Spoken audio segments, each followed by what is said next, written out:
Hello my dear student, जितने भी छात्र एवं छात्राएं क्लास 10वीं में स्टडी कर रहे हैं, जो भी विद्यार्थी 2024 में फाइनल बोर्ड परीक्षा देने वाले हैं, तो यहाँ पर 23 नवंबर से यानी कल से मैट्रिक का सेंटर परीक्षा यहाँ पर जो है एग्जाम होने जा रही है। उसी का यहाँ पर हिंदी का सब्जेक्टिव का प्रश्न जो लेकर आ चुके हैं, इसमें ऑब्जेक्टिव का और सब्जेक्टिव का सभी प्रश्न इसी वाले वीडियो से आप लोगों को मिल जाएगा। तो आप लोग इस वीडियो को पूरा देखिएगा, अंत तक देखिएगा। लेकिन यहाँ पर हम आप लोग को सब्जेक्टिव क्वेश्चन बताएंगे मेन रूप से कि इसका पूरा प्रश्न उत्तर के साथ एक एक क्वेश्चन बताएंगे। जितना भी क्वेश्चन पूछा गया है सेंटर परीक्षा में, सारा क्वेश्चन यहाँ पर ओरिजिनल प्रश्न पत्र लेकर आ चुके। तो आप लोग इस वीडियो को पूरा देखिएगा और अंत तक देखिएगा।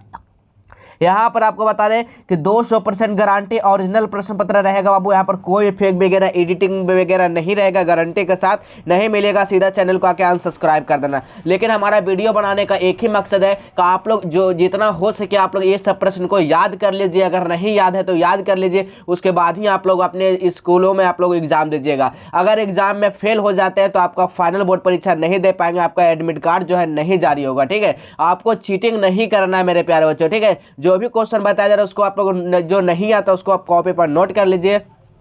और ज़्यादातर आप लोग याद क्या करिए कि आप लोग याद करने की कोशिश करिए, क्योंकि आपको फाइनल बोर्ड परीक्षा में कोई वहाँ पर आपको बताने वाला नहीं आएगा।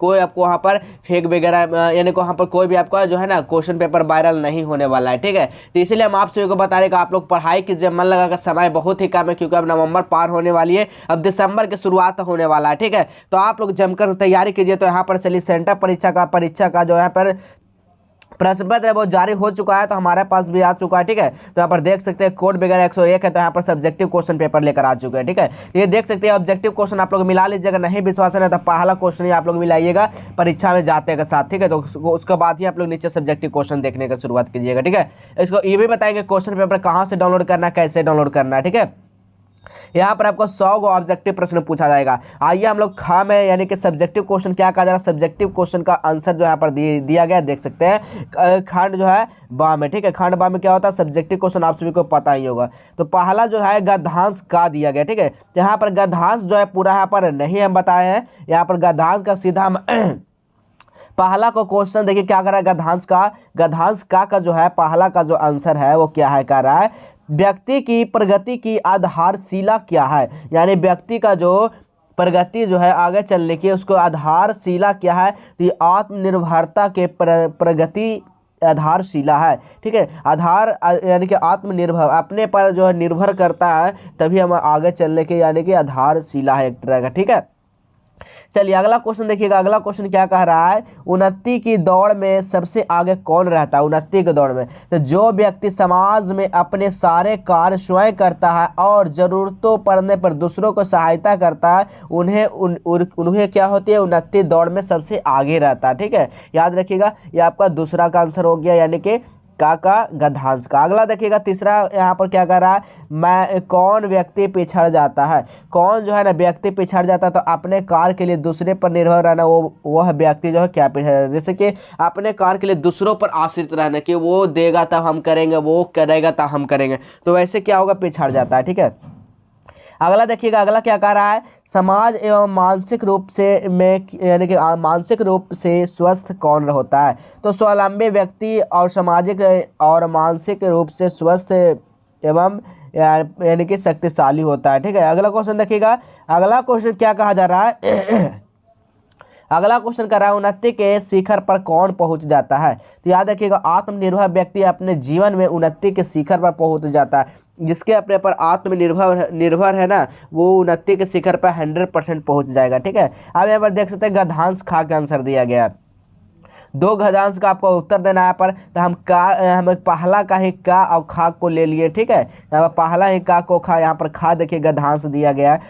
तो ये सब चीज़ को आप लोग जो है ना गद्यांश एक ऐसा चीज़ है जिससे आप लोग 10 मार्क्स जो है ना अपने खुले एकदम आंख बंद करके ले सकते हैं, क्योंकि उसी को पढ़ना है फिर उसी में से आपका जवाब देना है। ठीक है, तो आप लोग तो इसको भी कर लीजिएगा। ठीक है, आपको भी इसको कर लीजिएगा गद्यांश को। अब चलते हैं सीधा अब देखिएगा, चलते हैं सीधा कहाँ, तीसरा पे। ठीक है, तीसरा नंबर में क्या कह रहा है, निम्नलिखित में से किसी एक विषय पर दिए गए संकेत बिंदुओं का आधार पर लगभग 250 से 300 शब्द पर क्या करना, आप सभी को यहाँ पर निबंध लिखना है, जो कि यहाँ पर 10 मार्क्स एकदम बिल्कुल फ्री में आप लोग ले जाइएगा। यहाँ से 10 प्लस 10 कितना हो गया, 20 मार्क्स। अभी तो इतना वीडियो में आपको बता दिए 20 मार्क्स आंसर फ्री आपको मिलने वाला है, ठीक है। अब यहाँ पर आइए क्या कहा जा रहा है। पहला जो है काम है समय का महत्व में क्या लिखना है, भूमिका इसके लिखना, समय के सदुपयोग क्या होता है, समय के दुरुपयोग से हानि क्या होता है, इसका निष्कर्षण क्या निकलता है। और खा में क्या, खा में पूछा है छात्र के अनुशासन, तो हम लोग छात्र के अनुशासन पर ही हम लोग इसको लिखे पूरी तरह से। तो देखिएगा भूमिका में क्या लिखना है कि जीवन में आनंदपूर्वक जीने के लिए विद्या और अनुशासन दोनों आवश्यक, अनुशासन का एक प्रकार है, ठीक है। विद्या और जो अनुशासन जो है ना एक जीने का एक क्या है, एक प्रकार है, ठीक है। अपने दिनचर्या को, अपने बोल चाल को, अपने रहन सहन को, सोच विचार, समस्त व्यवहार स्थापित स्थापित करना ही अनुशासन है, ठीक है। अपना बोल चाल को एवं रहन सहन सोच विचार को ही क्या कहेंगे हम लोग, अनुशासन। उसी व्यवहार को क्या कहेंगे, अनुशासन है, ठीक है हमारा। चलिए अगला देखिए यहाँ पर क्या कर रहा है, इसी में आपको लिखना है छात्र के जीवन के अनुशासन। तो अनुशासन का महत्व जो है ना सर्वत्र जीवन में एक कदम यानी कि कदम कदम अनुशासन का महत्व है। निरंकुश जीवन यानी कि स्वेच्छाचारित का शिकार होकर लक्ष्य से भटक जाता है। विद्यार्थी जीवन में अनुशासन के विशेष महत्व है। जीवन में निर्माण काल होता है, ठीक है। इस काल में अनुशासन के महत्व सबसे अधिक है, सर्वाधिक है। इस समय घर में माता पिता और बड़ों की बातों मानकर अनुशासित जीवन जीना चाहिए। विद्यालय में एक आदर्श विद्यार्थी कहलाने के लिए अनुशासन का पालन करना अनिवार्य है। वैसे विद्यार्थी यहाँ पर जो अनुशासन आदर्श विद्यार्थी करेंगे जो अनुशासन को पालन करता होगा, ठीक है। अब यहाँ पर देखिए इसके लिए विद्यालय के नियमों को अपने अध्यापक और प्रधानाचार्य आज्ञा पालन करना अतः आवश्यक हो जाता है। इतना ही नहीं, विद्यालय संपत्ति को नुकसान न पहुँचाने तथा अपने आसपास की सफाई रखना अनुशासन का अंग दुर्भाग्य अनुशासनहीनता पर उतार यानी कि अछावनीय है, ठीक है। अब यहाँ पर देखिए, अब यहाँ पर लिखना क्या आप सभी को, अनुशासनहीनता का दुष्प्रभाव। अब यहाँ पर अनुशासनहीनता करेंगे तो दुष्प्रभाव क्या पड़ेगा, तो यहाँ पर लिखना है अनुशासनहीनता का दुष्प्रभाव अलग अलग रूपों में नज़र आता है। अनुशासनहीनता विद्यार्थी के ध्यान पढ़ाई में नहीं लगता है और वह पिछड़ जाता है, लक्ष्य भ्रष्ट हो जाता है, लक्ष्य भ्रष्ट होकर अपने माता पिता बच्चाओं को यानी कि तुषारापात करता है, ठीक है। इस तरह का यहाँ पर लिखा गया है। अब यहाँ पर देखिएगा उसी में अनुशासनहीन छात्र विद्यालय परिसर में अपने ताकत दिखाने के लिए छात्र के साथ मिलने का प्रयास करते हैं। अनुशासनहीनता रोकने का उपाय अब क्या है, तो अनुशासनहीनता रोकने का उपाय है आत्मा नुकसान में रहना। यदि व्यक्ति अपने शासन में रहता है तो यह समस्या नहीं आती है। अलावा छात्रों को नैतिक शिक्षा अवश्य जाननी चाहिए। छात्रों को मित्रवत व्यवहार करना चाहिए, यानी अच्छा व्यवहार करना चाहिए। बातें को सुनकर समस्या का निवारण करने का अनुशासनहीनता रोकी जा सकती है। अब इसका मेन रूप से उपहास क्या निकलता है, तो यहाँ पर लिखना है क्या कि जीवन में सफलता पाने के लिए अनुशासन बहुत ही आवश्यक है। अगर सफलता पाना चाहते हैं मेरे प्यारे बच्चों तो आपको अनुशासन करना बहुत ही जरूरी है। अनुशासन हमें एक अच्छा मनुष्य बनाने का सहायता करता है, हमें अनुशासनबद्ध जीवन जीना सिखाता है, ठीक है। इस तरह का यहाँ पर लिख सकते हैं। तो ये सब प्रश्न को आपको जानना बेहद ही जरूरी है। अब यहाँ पर देखिए अगला देखिएगा, चौथा नंबर क्वेश्चन क्या कहा जा रहा है। चौथा नंबर क्वेश्चन कर रहा है,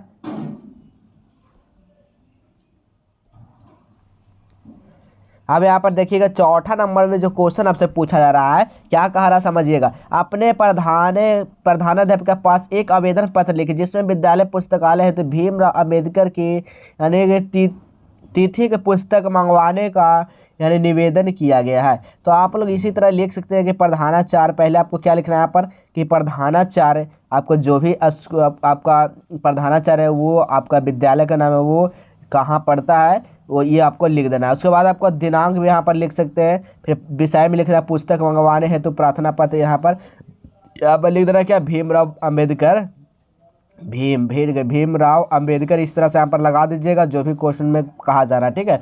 उसके बाद आप लोग लिख सकते हैं महोदय करके लिख सकते हैं क्या, महोदय मैं अपने विद्यालय में कक्षा जैसे जो आपको 10वीं है तो यहाँ पर 10th लिख दीजिएगा। 10वीं का छात्र हूँ। हमारे विद्यालय में प्रत्येक कक्षा का एक कलांकाश पुस्तकालय का होता है। जो हमें सभी पुस्तकालय जाते हैं कि लेकिन पुस्तकालय में पुस्तकों की कमी है, विशेष रूप से हिंदी की। हमारे पुस्तकालय में हिंदी प्रसिद्ध लेखकों को पुस्तक की कमी है। हम हिंदी साहित्य के प्रसिद्ध लेखकों का जीवन पढ़ना चाहते हैं। कुछ कक्षाओं को लेखक को अपने विषय तौर पर पढ़ाया जाना चाहिए, परंतु किन्हीं को बढ़ावा देने के लिए प्रसिद्ध लेखकों की पुस्तक मंगवाना जरूरी है। जैसे भीमराव अम्बेडकर यहाँ पर दर्शा सकते हैं। ठीक है, इसी तरह आप लोग लिख दीजिएगा, यहाँ पर कंप्लीट हो जाएगा। अब देखिए 5वां नंबर क्वेश्चन में क्या कहा जा रहा है।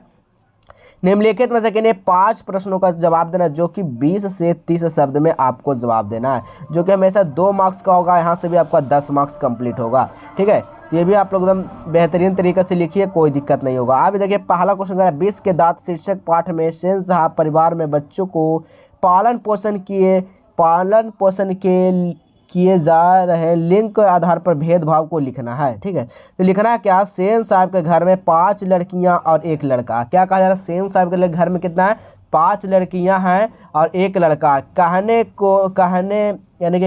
को सभी सेन साहब की संतान है, किंतु लड़कियां और लड़के रहन सहन, शिक्षा, लाड़ प्यार में लिंग जनित बहुत विषमताएं हैं। लड़कियों को अलग तालीम, शिक्षा, बोलने चलने सिखाया गया है, किंतु खोखा के लिए इन सब को कोई सीमा नहीं है। लड़कियों को जोर से हंसती नहीं, किसी चीज़ को तोड़ती फोड़ती नहीं, शाम के वक्त जो है छोड़कर खेलती नहीं, जबकि खोखा इनका अपवाद है। यानी इनका अपवाद मतलब इनसे सब कुछ उल्टा करता हो, जब चाहे जब खेलता, जब चाहे जब हंसेगा खोखा। ठीक है, अब यहाँ पर क्या कर रहा है, सेन साहब को कहना है कि इंजीनियर बनेगा, खोखा क्या इंजीनियर बनेगा, इसलिए इसे रोक टोक करना जरूरी है। ठीक है, यहाँ पर इस तरह बच्चों को पालन पोषण में लिंग आधारित भेदभाव व्याप्त करता था।